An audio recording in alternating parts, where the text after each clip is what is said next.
జనసేనకు చెందిన ఎమ్మెల్యేలు ఒక్కొక్కరిగా తీవ్ర అబాసు పాలవుతున్నారు. ఇప్పటికే రైల్వే కోడూరు, పోలవరం లాంటి ఎమ్మెల్యేల పరువు పూర్తిగా గంగలో కలిసిపోయింది. సొంత వ్యవహారాలతో ఉన్న గౌరవాన్ని కాస్త కోల్పోయారు అనే మాట వినిపిస్తుంది. నేరుగా అధిష్టానమే పిలిచి వాళ్ళకి వార్నింగ్ ఇవ్వాల్సి వచ్చింది. ఇక వీళ్ళని మించి మరికొందరు ఎమ్మెల్యేలు అయితే అడ్డగోలుగా సాగుతూ అక్రమాలకు పాల్పడుతూ అధినేత ఆగ్రహానికి కూడా గురయ్యారు. ఇదంతా ఒక ఎత్తు అయితే, తాజాగా నెల్లిమర్ల ఎమ్మెల్యే లోకం మాధవి వ్యవహారం మరో దిశలో తీవ్రమైన ట్రోలింగ్కి కారణమవుతుంది. నెల్లిమర్ల నుంచి తొలిసారిగా గెలిచిన ఆమె ఎన్నికల నాడిచ్చిన హామీకి ఇప్పుడు చేస్తున్న పనులకి ఎక్కడా పొంతం లేకపోవడం అందుకు ప్రధాన కారణం. వర్గం ఒక హైదరాబాద్లా తయారు చేస్తాను. నేను ఒక సింపుల్ ఎగ్జాంపుల్ చెప్తానండి. నేను ఒక ఐటీ కంపెనీ రన్ చేస్తున్నాను. నాకు తెలిసిన వాళ్ళు చాలా మంది ఐటీ కంపెనీ ఓనర్స్ వివిధ దేశాల్లో ఉన్నారు. వాళ్ళందరితో నేను మాట్లాడాను. 2024లో ఖచ్చితంగా పవన్ కళ్యాణ్ గారు అధికారంలోకి వస్తారు. ఆయన అధికారంలోకి వచ్చిన 100 రోజుల్లో కనీసం 80 నుంచి 100 కంపెనీలతో నెల్లిమర్ల నియోజకవర్గంలో ఆ క్లస్టర్ని నేను ఫామ్ చేయాలి. ఇటీవల ఎమ్మెల్యే నేరుగా ఒక చేతి పంపు బోర్ని ప్రారంభిస్తూ చాలా పెద్ద అడవడి చేశారు. ఆ వీడియో ఇప్పుడు సోషల్ మీడియాలో హోరెత్తిపోతుంది.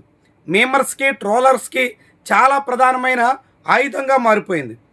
ఎందుకంటే అంతకుముందు ఎమ్మెల్యేగా ఎన్నికల్లో పోటీ చేస్తున్నప్పుడు తనను గెలిపిస్తే నెల్లిమర్లను ఐటీ హబ్గా మార్చేస్తామని, తమకున్న మిరాకిల్ కంపెనీకి తోడు మరికొన్ని కంపెనీలు తీసుకొచ్చి మిరాకిల్ సృష్టిస్తామని స్వయంగా లోకం మాధవి ఘనంగా చెప్పుకొచ్చారు.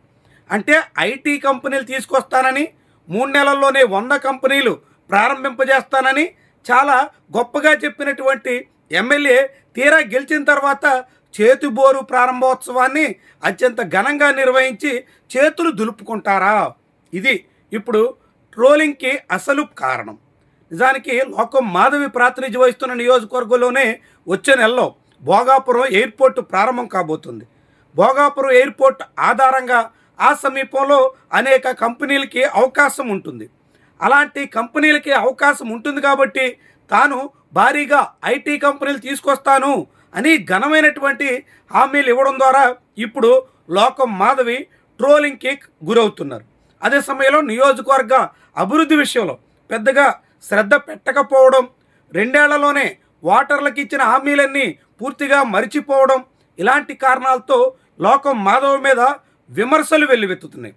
వీటన్నిటికీ మించి ఎమ్మెల్యేకి సంబంధించినటువంటి సంస్థల్లో పంచాయతీలకు చెల్లించాల్సిన పన్ను కూడా ఎగనామం పెట్టేసినటువంటి వైనం చాలా పెద్ద వివాదానికి కారణమైంది. వాటితో పాటుగా ఎమ్మెల్యేకి సంబంధించినటువంటి కంపెనీల ద్వారా అక్కడ పనిచేసే సిబ్బందికి ఎన్నికల ముందు భారీగా డబ్బులు జమ చేసి వాటిని ఎన్నికల్లో ఖర్చు చేసే రీతిన వినియోగించుకున్నారు అనే ఆరోపణలు వచ్చాయి.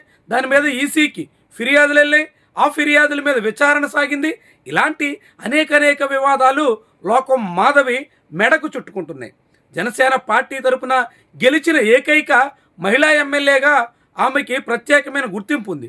కానీ నియోజకవర్గ వాసుల్లో మాత్రం 2 ఏళ్లు తిరిగేసరికే తీవ్రంగా అబాసు పాలైపోయినట్టుగా చెప్పాల్సి ఉంటుంది. అయితే ఆ నియోజకవర్గంలో వైఎస్ఆర్సీపీ యాక్టివ్గా ప్రయత్నాలు చేయకపోవడం, ఎమ్మెల్యే వైఫల్యాల్ని ఎండగట్టడానికి ముందుకు రాలేకపోవడం, ఇలాంటి అనేక కారణాలతో ఎమ్మెల్యే ఇంకా నియోజకవర్గ వ్యాప్తంగా విస్తృతమైనటువంటి కార్యక్రమాలకి పూనుకుంటున్నారు.